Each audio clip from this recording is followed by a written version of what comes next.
आम देख सकै छियै, आम के महीना छै, बहुत नीक नीक आम फल छै,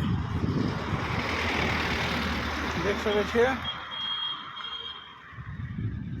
और बहुत बढ़िया फल छै आम सबके, तऽ मतलब देखिए एते धूप है, अतः टर्निंग पॉइंट है। और देखिए ये आम सब है, बहुत कौशल नीक मालदह आम जरा कहै छियै।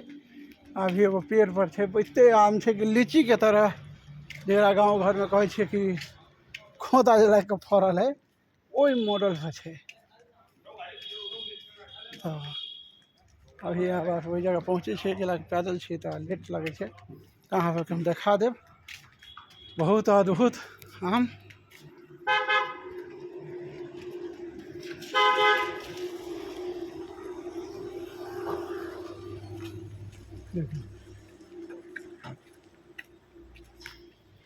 देख लेने हवे। देखिए पेड़ बहुत ऊपर से, तो लगा नजर नहीं